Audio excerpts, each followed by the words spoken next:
session omunyaye na yemushi ni enko eye NPP amayoko no ene womu lazy womu butu said ye beya womu ebeyi national executives na bibia timi as one like o comment no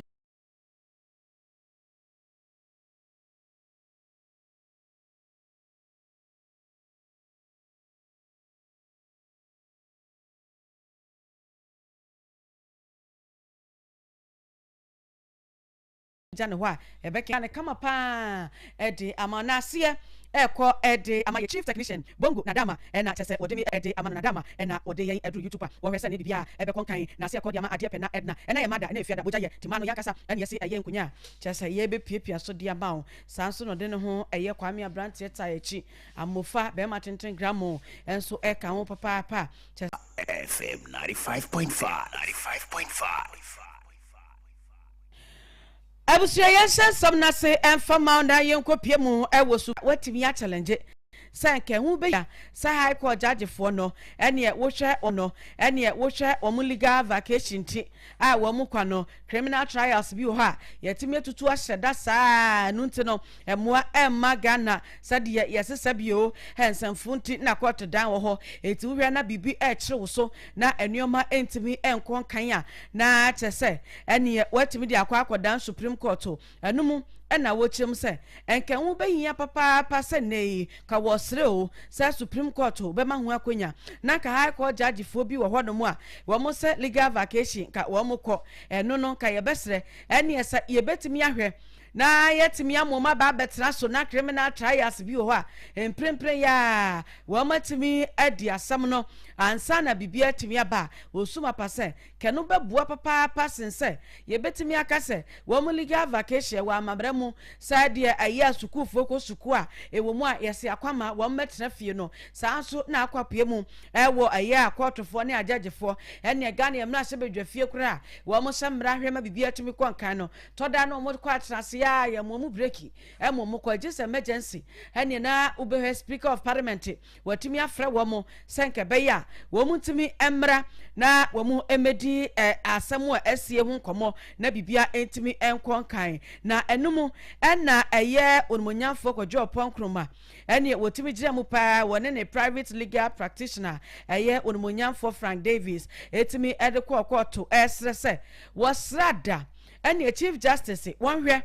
nanka wo mu ntimi nhyepa na atemuafo ya wo mu se vacation legal vacation ni ade wo mu ekokoyi enkamprempre ya Supreme Court nka bi ma wo mu nanka won hye nanka be ya wo mu ntimi medi eye asam nanka de ebesie bia no ntimi si ansakra na wo matimi akọ wo mahomigye mu wotwemu asa legal vacation twemu a August ni bosumi da na edikan twemu kopem September bosumi awieye 30th December September na wo mawie nti a chenso October de na a chese wo matimi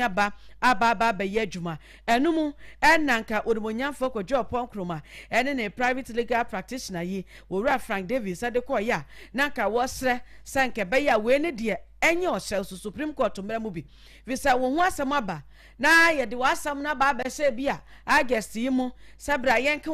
sebekono say high court judge for no wo mo call legal vacation mo ko ahomegye mu ntaji so maba ne yasa de wasam ne akwa October na yasa wo kodam a wo se ba ne sa ase obi fa ahudie ye tietia so amamra no ase emfa nya adwuma sa etin ko sre mapase we de enka court hwe na won ka bi ma wo mo na nka bibia ntimi enkon kan pa sa de be ya ene chief justice ne panifo behwe na atumi ye de ama wo mo ye na mamra na 1992 constitution so no wo metimi ede aye adwuma na bibia timi akonkan na ene dua yi enom kopie mu wo Supreme Court kwa atrase no no mo se da bi sukufo bra dwena wo bra no anya ahomia na afi sabia anya ado asem kura wo sewubuo no na aka nkwa asem eti ya mamra na akro ya na ahye sai wo mbetimi akwaje wo mo ahome ene ade to suma pase enkrata urumonyafo kwadwo ponkroma ekuchiriye na chese ne legal private practitioner yi edi na chi ya wo mo de ba ya nka wo sre no wo mu so mu enyewie wo mu doso mu dane na se bode dwo ehwe se ebi nhyekora na setrr enye ye entie nei asema akode kodan Supreme Court no Supreme Court kwa trase enne no wo mo abo asem nagu Justice Gabriel trase na eno se da bi we pa de enye ye etumunyanfo kojo opon ene wa nkasa wonu mpanifo a wonu wo mo eba ye no musan kofie na we pa de agitum a enye ya eno ene amanebo a hese eba eno so ye de bi asomo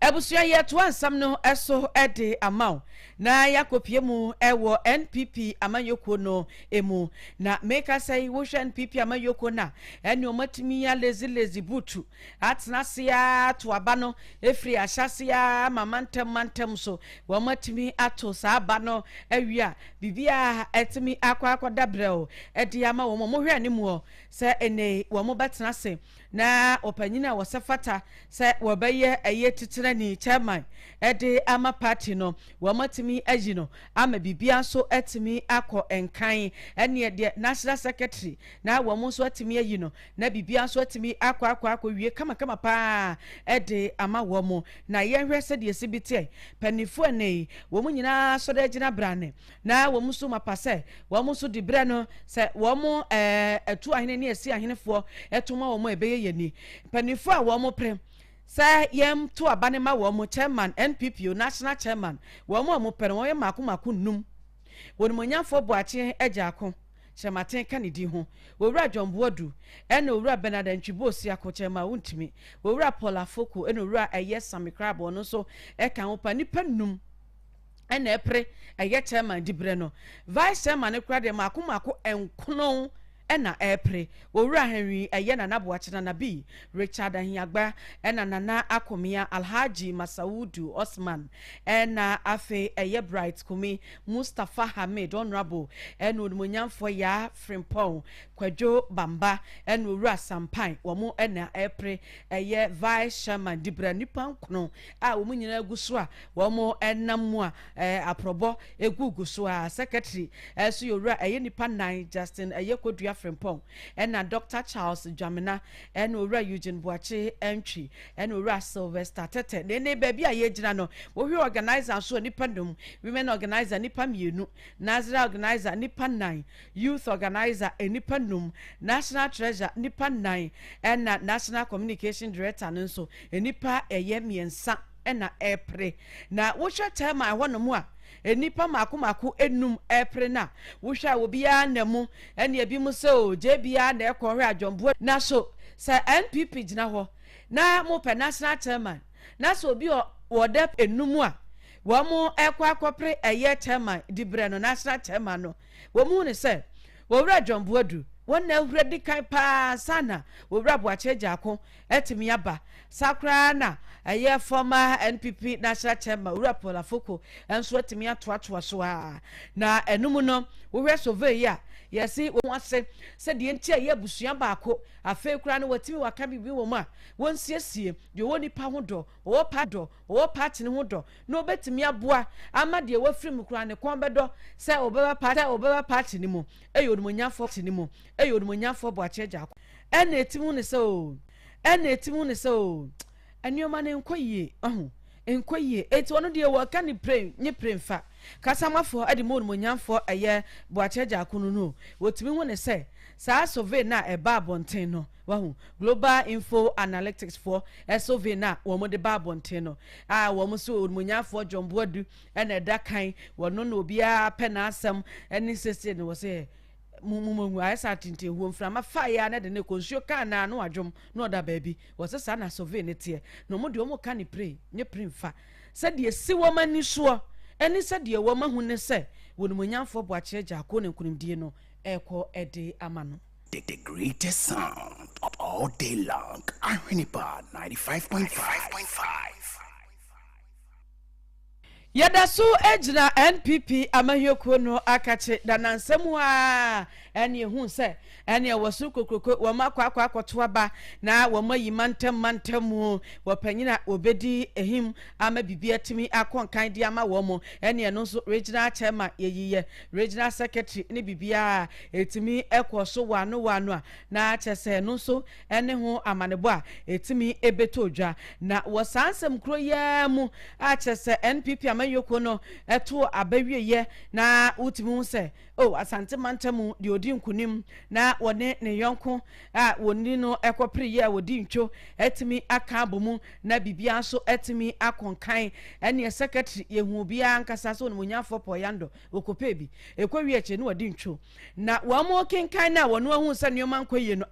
wotimi so panyi asade ade ato woni wachire ne nsa gu nachi afen so kura mobile phone yi bi tare na so ho a ebi kura wakaso enye aduane sem nya aduane sem kura ba bi aduri de aduane sem aye den nanum ene dai ensantwerefo tibi bopri na chese wone eye radio baako Asempa FM twenkomo na obi bisa ne so na wo video yi ana se him baako wonsa gu wachi asa akwada sabio woni na agya ewu agya no asa gu ha me we no na agya me fa ho afa ho apie na teze ankoye we bia ho go na police for no so balangad wo ha wa anya fast and pia omo obia ma apie teze no gwa se no beto wa ebeto wo within ho no etinyame na bu a me ma me timi fa ho se yati me se na ho se kumachi na me ko no no ti na me nam ho a me kon kakran ti timi dro ma na wo ya am so me ba se si e jo so aka me fa ho nwa na ja because share back to office timi yese omonfa results no mbrem timi frame akura ba kwa won carry na o ase ne kasa no mu twetwetwetwa na mse ade na mfa se wo be hu se ye 3 e ko ha na se ha e ko ha na se ha hu se no ade no se na ade na ko timi ye na ne me fa ho sa na je se bedi yi fa ho a nya siri o de atomie no de na atomie no man fa me se nguma ji me de misanu kra ne nam wo emfa Ora poyando no ko secretary Ashanti regional secretary di breno ankoya ma no ene osimfonyi ene video bi amuhu na bonte asa wachire ne nsa gu na chi asa akwada komde no hwe na ni bra banda nya asam ketwa na be ma amoto fi so no hwe se de yesibi kan krata ne gu ba bi a enim gwase ya ka na posifo so doso se wa anyemu amu anwane na se bakenken wie no wadi ntwo na wa grounds a wutimu se unhu ba bi kura de utiwura eti eno no wodwane no eno achi no ena ye bi so se na no achi se hu se na mobile phone bi ta wafunu a wo kasa wo chim so ha de aduro no nya komasem na no wana na ne kasa wo yire ena na no aduane ama na ama me na efro se bedi fufuo ni oda ya ase ena owura poyando chim se we wakofa wo no ne huta na ete no wakofa jama boy se kura baaye sa nkunimdie ne baaye no mu nshi jama ne nkonya secretary na ka woni ye kasa nyina nkomo da so shi jama afei wono epeko ye dwane no na nkofo na afre ne jama boy so dom koyo afre se komo de no no se na de adure de enya aduane sem ba bia adwene nam na opeko ye dware enya aduane sem na enu kura ti no enu oso video ne no mabonte a enu owura ye Boris B Farms wono so ehu ne mabosa de ne kom de o ma na enu ode akukoi ma akuma akudu mienu abre no esa ne won fa mpata ne kra na enu kura no wacha se de ntwo ne si bi baaye no jama boys ne kura na aduane no refi mpo so pe bia ma omadi na na enya aduane sem sa moment no edo kura na nchen ntwo na wodi ye no kofo ne kura na o hai wo mu no wo mu part payment kura no afei na akoma na sa aba femu a wo behwe afre wo mu na watimi ede wo mu akatua no ede aka akire nyina ama wo mu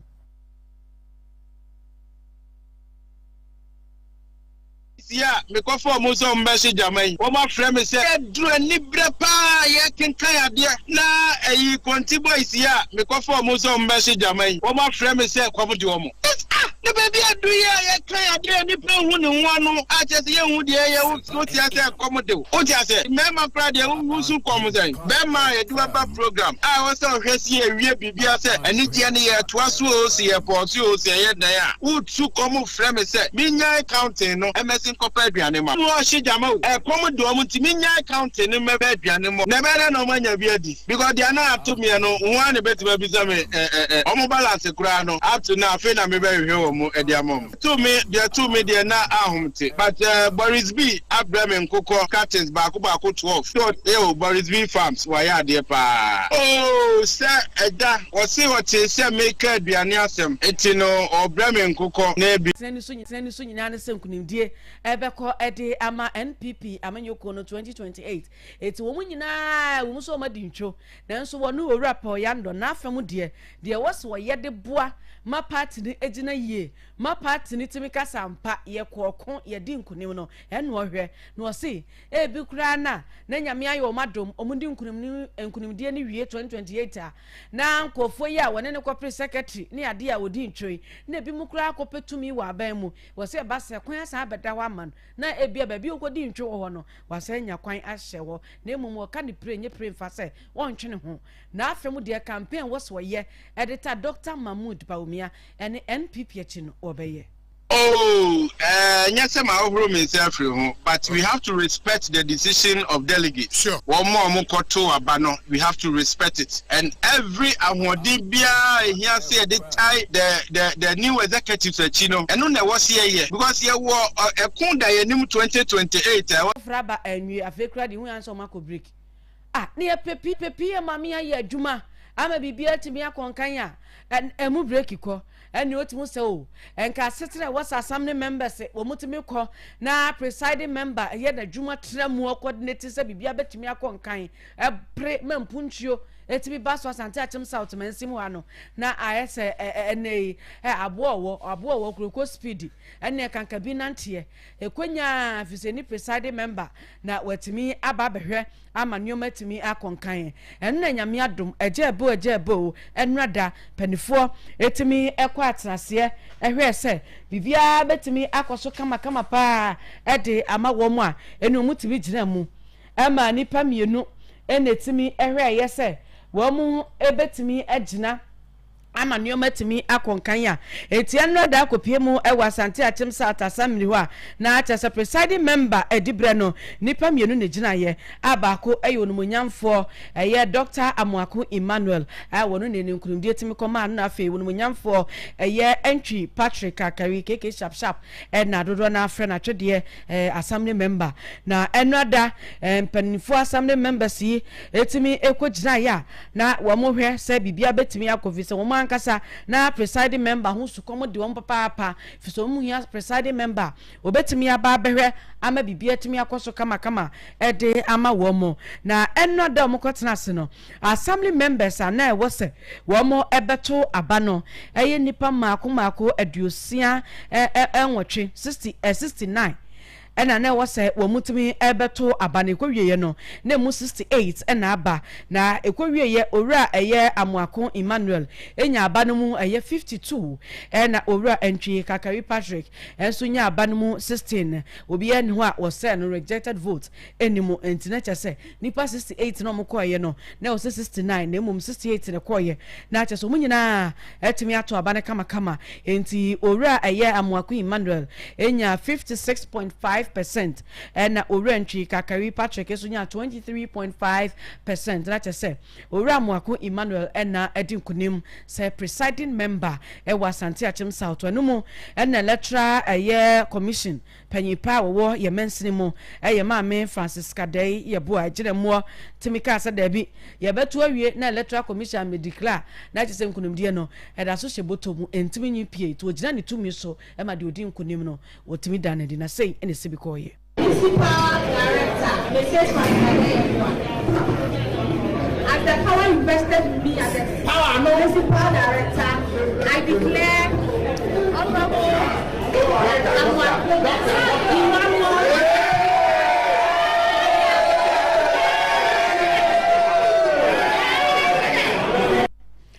na chese nkudimdie pa ana akọ ede ama womo na enumu no eni amane boni ana owonomo eni unumunyamfo entwi Kakari Patrick otimi ne no atwetwe nkomo na Andy GH bisa ne se yato awie say na usi biso mufa eno ura kakari echem so enye se bia wono nko aye die nti no okoye so okopre eye presiding member di brene dabi okose de be Asante Achim South ye benya presiding member na wotimi abaye adwuma na assembly members so wotimi aye omadwuma sefata na mpuntu a ewo mo hwehwe no wo mo setimi akanti de okane se wo mo nyina no ebeka abomu na wo ma femu de wo so mo ye de type pm na chi man adwuma de timi konkan no wo mbaye ne sa pepepe Ebi kan kase asidana edema eso dia be group campaign so and yenya eti ase ne se kabiba no kabi amamu ena yede na we say the assembly no say ne na think say edu sam campaign so itimi tu anamo na oba eye ya mamre ni mu ase de kire say ebi a owo ahokase bitini gina utimi tu eye sa so at the end of it no ye na ewi nyina no say ebi na do na ti ase na especially percentage na awo se ni pani ma memfa eye congratulations Yema aye minya penya no ye igina se onsuti emerge ya igina yasi edo e ho a ye ntan ya no tiri be bia e be na kasa sada before say ba me pray nyina no ye ni ye bi nkomo dada so ya ye ti oni nyina we say ye bi nkomo that vibe is there it will no enye bi different ti no and your experience in what ye betimi di aboa bia no we are ready in the house no ye be yes aduma di nyina na aboa nti no nye se ebi obi awini na wo wi no da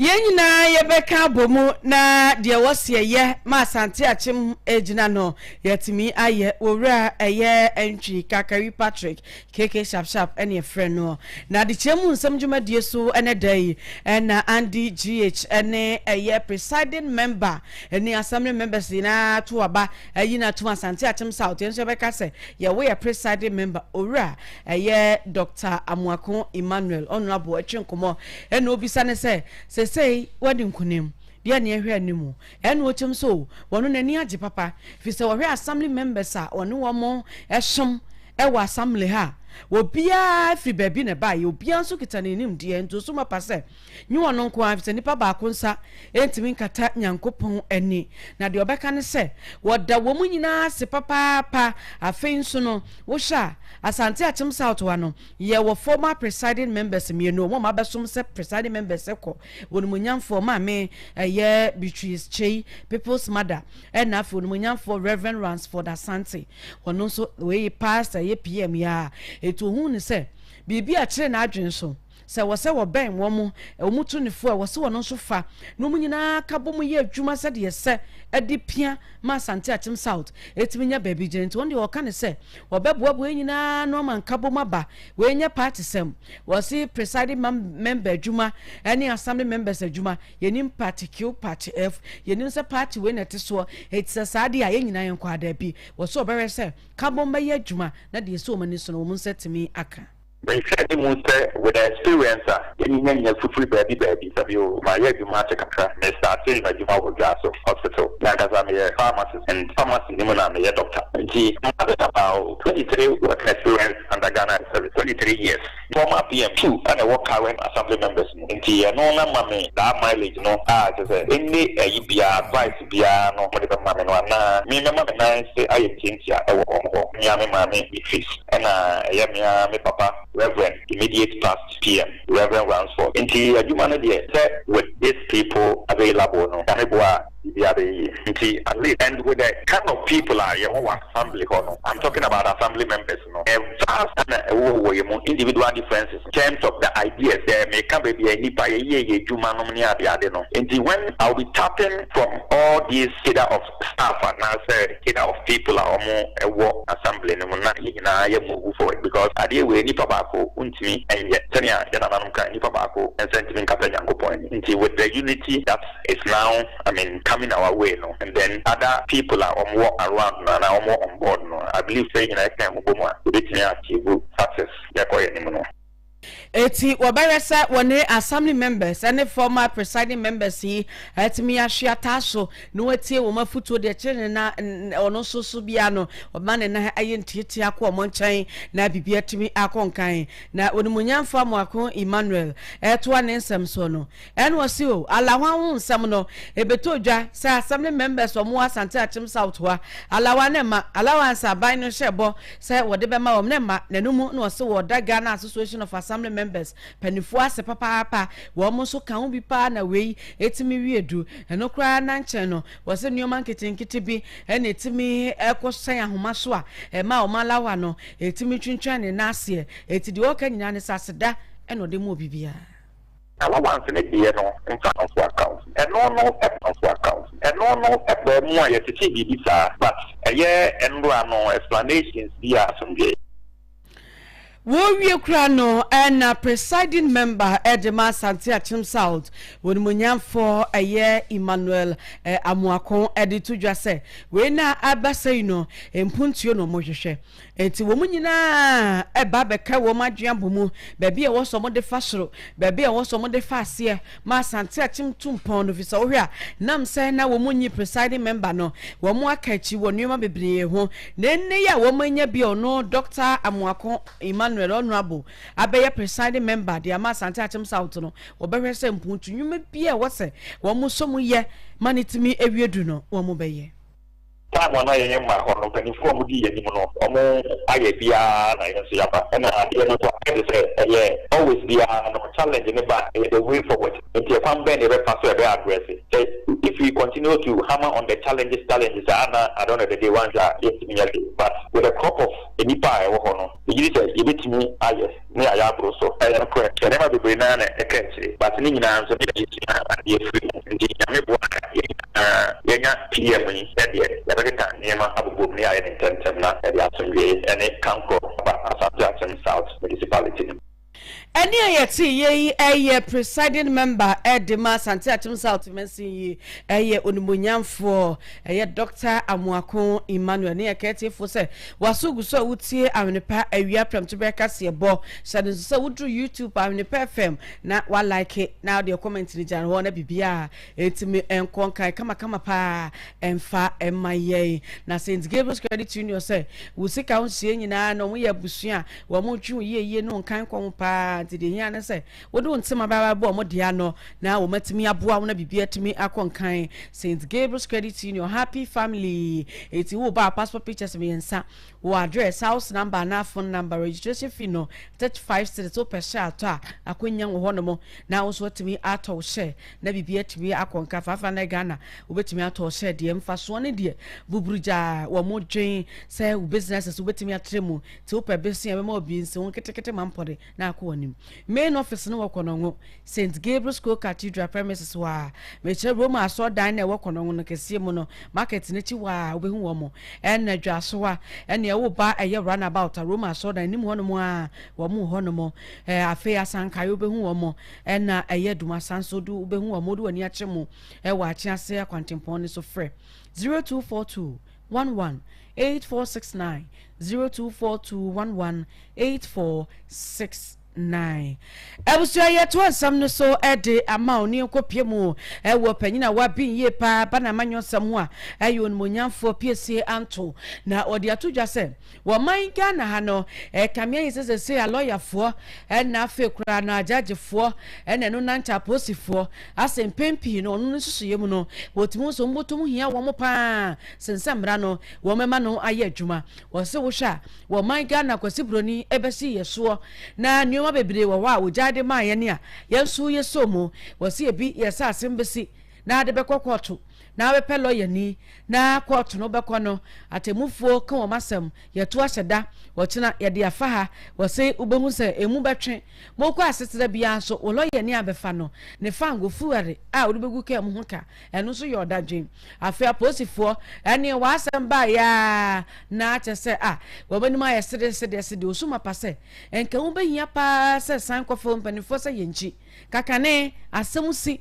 na yepese yesiesia no ane se abohwi na ye de akwakodan eye nananom na nananom atena so si hunkonya na ya bopo ho afedi odifo no wanimu a ne aka kyew se wodifo ene yewei he wodipem onso ko yetu pada ana siregu so na achese wo na wadipem na emom court die ko ba akobra no wosoma pase se wo manka na yehwe na se koto ensensem onka se wonfo aso enso anamontuo bi wo ha ene wa asem baba yese kobra afekura no he yese koto atemuafo wo mokọ aya homegye mu enti saade asem a ke wose yetena so ade donhwere baako ana mienu ewie no yubetimi atwa kwan saa beboso me ne akire mekanze nido ya ko da prison anafe ne emedo ne mu e on fa so no se oni o man no e dile no e kwampa de se ye kwampa ana se no se ye ka se judiciary o be independent then judiciary court system court na o no lawyer for no o mu ko ho ban lord no ana court we kasama e ga bu so bu nyibi na ngane ye fa ne client ya o mu de no ba se obi anya se police ni wonya se na se wa follow in kilo any kuwa no aje no anya no e so bu tie obi o ye fu na ka da bi opposite the lawyer opposite the bia obinya sam you want to be near some or the court e come be no lawyers e come be no the lawyer who come on fair the basa come no be chinche so sa we be bia court utia udidi o afemu ya kan na you lawyers that so okwa hemfie ni ahwe ni aka udi for na udi be kopata no bi ni e di akodi bo ni bia jai no ni na bia bika o ti yi na kwa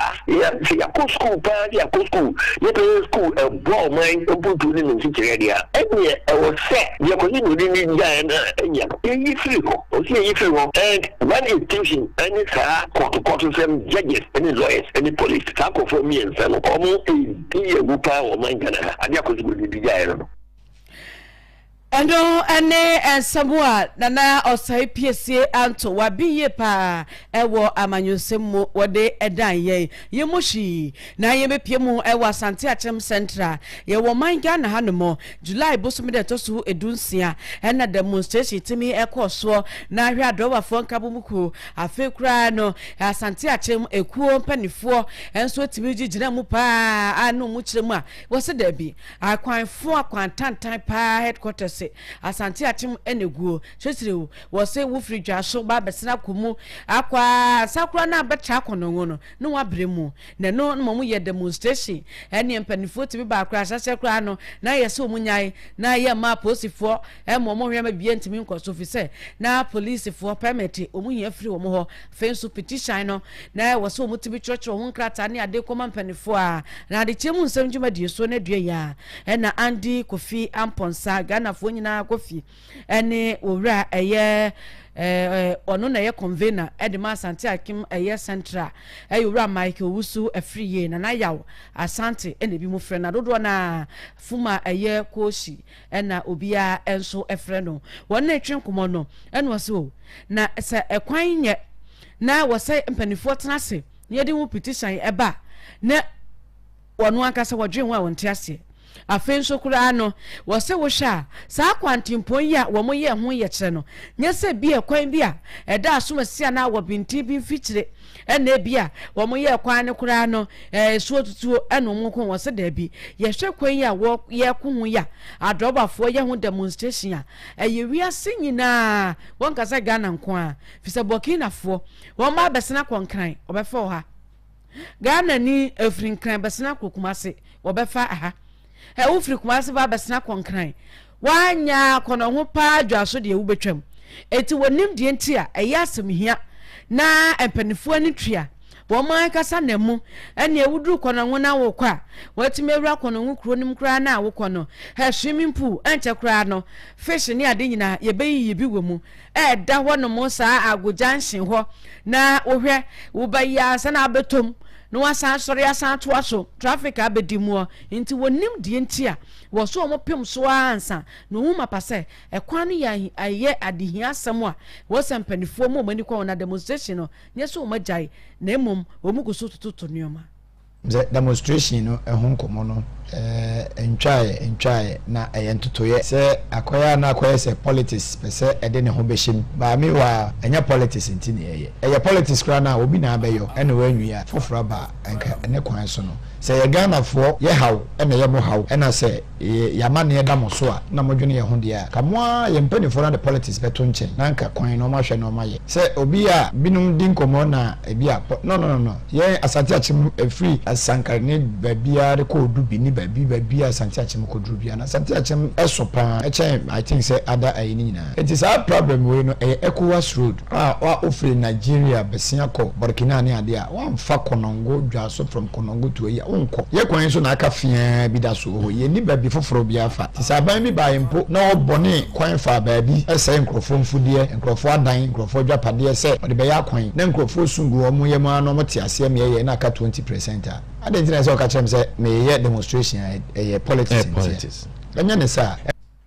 etinya amanyo sam kra de mum kwan no no mupɛ ne yie sɛ ye bɛyɛ kwan no ɛde ama drobafo no mo ahen ha wɔ mo ɛno akiri no na ya hasante ɛde tudwa sɛ wo hwe a ye kwan so akwanhia a ɛkɔso ne mpempi no sɛ ka ne ka pem yɛn sɛ da mo so ɛgye sɛ nipa bɛ sɛ du nipa nso num awu hansa na abɛwo nso ye hu dede na mum wɔ se na wɔtwe bia no akwanhia ya na esi ɛkwan yi so chese wonu ankasa na ni tua wo muhu no enya deketwa wo se afekura no kura na nche no se wo ye passenger ni na atike mo na de ofri eye konongo wo fri nkran ba na oduru konongo na so pepe bia dwonso kura na wo se he na wusi akwadwonso wo konongo no unya ba bia se wusi akwadwonso wo konongo na dwudwonso ku hu wo kemu eno kura na nche no se dropa ni no kura adwen ho na wo se wo pepe bia pake ama unipa no ene watimi anantimu akopie fie bi mu asra ne se o ma nwun so no ba bi kura droba ni ne be pake no eno so ye boache bidi enti otimi hu ne se akwan na de nye nanka ye paniye pa akwan a ka ya hyase na ka kitwe bi ama ye wie no ke wo se ye timi ma ye ni ko hu na ye enti wo sra ban se 20% aka ide wo me wie na bypass no entimi enya adwuma nye sa drobafo wo mo bre ngofo ewi enya MPP enya NDC enya CPP enya hwan nipa wu kwan so yeze ba ko mienu de yenka ho ba won sa na wa hwa wo de so wo ha ebro 5 kwa na ngofo ti ba ko mienu no tipa trucks o mo crash yenka every week ansia more than 5-10 wo mo won tika mu na de ya ne so tika mu na sebe jonso de toilet de no dru konongu sei ka konongu ni titiro no ka ne dru mfimfia he na wo ko ja wo nan na he na wo ko gina jonso na he na ka no kra wo gina empo no obi atimi anya ba bi wo yawo aga na fo nyina FM tini ye kan ya ye ho demonstration ni bibia kire se bypass o hwe mu aka 20% na nsem o nya na dwentre yiri ya efam kakra enka na me wo me village ho a me hu se VIP ani tipa trucks ni bi o mu nim ho no mo fa ho ba say no nsukase no so to no nsu no so peja no watwa kwan ni mu mienu na nka bridge o mu ye no mo anwie se ko mu wie mpo no mo ye ne saa akra nke futuru na mafo be fa o hwe anyinam ene ne keka won se ngofo fa futuru eye normal but say e ba be chia tipa trucks o mo taka zakase me minim ka atwi so nam no ma o ba 20 meters or person chose any breaking who so amount 20 meters and now 15 meters or person chose any breaking enchi come breaking enchi ye boko to say train and sanachi but ono no just space ni to anaka afofra abehye ho eto omo ti so omo ti ka ni mu a enye ne pe ba usuro se obi ba ko ba obi ka mu wo san to aso sai wo hwa dobafo wo mo bre mu huna mane wo se traffic beche dobani ani ofra sankare kra na eba kakra onim so beto aye traffic mu ebu okra wunu aka nche besa na utimu seto anyi wo ye kire ansa na kwan no wodi hu dwuma afekura no nan chen no enka musa konongo kwan no enye I don't know minim ya mpanifo no a me de petition akọ na aka we ni atwe na sere ne abasa no why na Ghana ha ana Africa ha obi anim asante ache ye problem ye kwan why na nim sa ha we etinka hu yin say oba request permission petition police permit whatever ansa na o me ye demonstration sa no abeyo enka nyansa sabio sa adwene ne ye adwuma na wotie de me kana se na wa adwene ye adwuma se wote wo ho ase de bia ka bia nam ha hawa ngofo fam no sa ECOWAS road we wan fa ha nkobe e dey tina person ka chem say me prepare petition police permit come and do demonstration sa na ban nati e say o man no mo fa nya wo wie kura no no si hwe o wo man Ghana manyo 70 Ghana ntimi ntumpon eka galamse obi ba be kwa kwabra ni wo position ya wo be kasa so no kwa na Ghana eye ne maame ne papa de afi oba ya o mincha galamse mo menye galamse na boys nso ani age wo se na menkotoma ne bumnam ko ye galamse wo se saa na ekoso ntu ba ntimi nkasa tina galamse ku no ye ntimi nkunwie no wo se Ghana ha wodo ya nhye ne yie hey bedu dase enkoto aba no Ghana fo ne maburu nyina obi ani anwan ye enkoto aba no ne kwabra ne opempi ni wa wo pese obeyo mampanyi no ju no yire no ma obusuafo na asa wo mo na mkosa Ghana fo na bre so obeto aba ne mpuntuo ma uyo ye kire kura ya manye afa kura no ye kire no ba ya aba no ofi kura na adan wo se ne ebedum rebi no se kasa Ghana ye bomu prrr ne ekoto aba pa se prrr he ene wa wo pempi ne no anso afa nana o ma me no papa ti ase ade o madi wachi ene nkwada de otu nyina no aso madi akire ene o ma so mo amano ne antempa no atwa pentikita mo no ma ba be sala o so ka ho no ma to ama mo ho anya sa pa Ghana fo de ekoi o ma bre amanyofo abusuafo Ahwenepa 95.5 ene wasugu so awutie no na tie The Calvary Living Chapel say bro ni asumom wo pe baby abeti nyame asem ade nkwaje bebrewa na de wani achimo The Calvary Living Chapel eye Apostle Emmanuel Obalatio ene da no se braye nsumom se no se wukuada ekosi ni fiada so na nopa na ye no nkron pemu kopema wia eye donko empemu ene obekọ no mpaibo ayaresa wo mu na chese bibia ekoso kama afi wukuada na yepon awia eye donko mpemu na kopem no miensa no enso eye counseling kwasiada esum no anopa no wotwe kopem eye anopa no dubako na chese yapon ena hyene nso se bosume no ekọ eye na wie ye bia na yeyi eye nafua no bi se na wotwe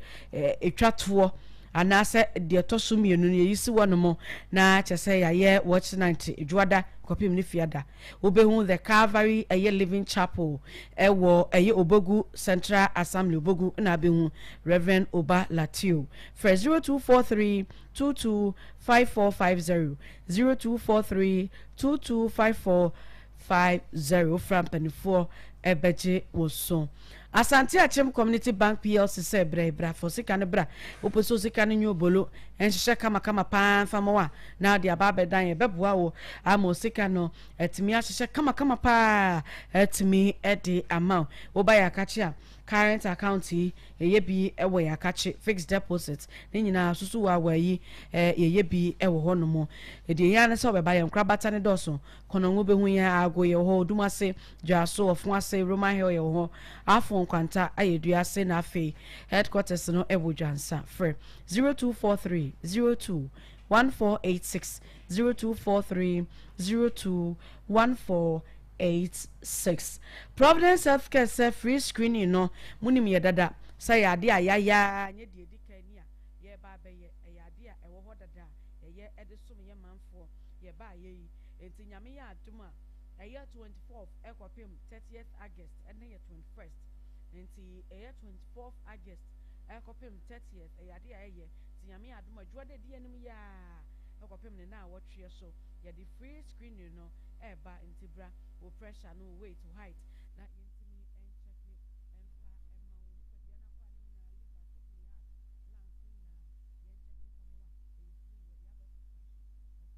so ena yede eye ede amawo na bibia timi akonkan 24th to 30th August anopa na wotwe awia eye nunum anwumre nunum na yapon na bibia timi akonkan for 0245012791 0245012791 ebekoso ewo konongo Stellas Pharmacy Abrosan so Providence Healthcare wo makache wa asane so sa yehwe nipadua no maw na ehu behia se wo se o koye lab ana akotwa scan bia ya tete so fofofo na ndi obetwa bikitwe bi na odi aye na bibia nso etimi akonkan kama pa edi amount Erade Akwai Enterprise se men kanchrewo se bro na se wanka sa wo yi wo pe eye ambulance edi ujuma na chese wo de wani achimu ewo Awurade Akwan Enterprise na wakwa akwaje ambulance ne bi na bibia nso etimi ama fidikesi Ahwenepa 95.5 na se ekodi ama de pena Edna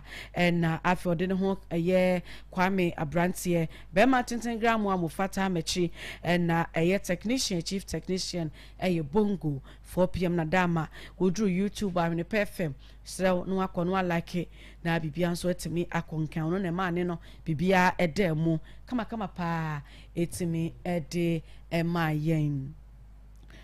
etu ahene ene esi ahene efu amwo nkokɔ abato mpesua so ebre na du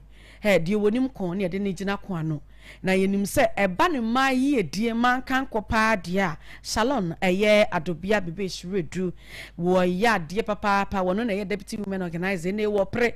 se etu ahene ne esi ahene fo a ewo nkokɔ abato mpesua so kokɔ constituency montoma no as a year women's organizer na bibia ntimi nkonkan vese yenim no ye pe obi a NDC as a year ukopie mu ewo nkokɔ abato mpesua so a kabo mu maye die se ne konso na onuado wo serekire nipa do nipa na wodwen obi a ho a eye bebesh eti yesre to ahene ne esi ahene fo a mo wo eye nkokɔ constituency se eduru wano mu a madama enya afi na akobisa so ne ho na ejina bebesh odi ye obekọ ba so no no oda so pa ni di no eye salon adobia bebesh redu monto abane fama no ne maye die munim ba bi odi akoduru onfa ye ntra sade esibi etie na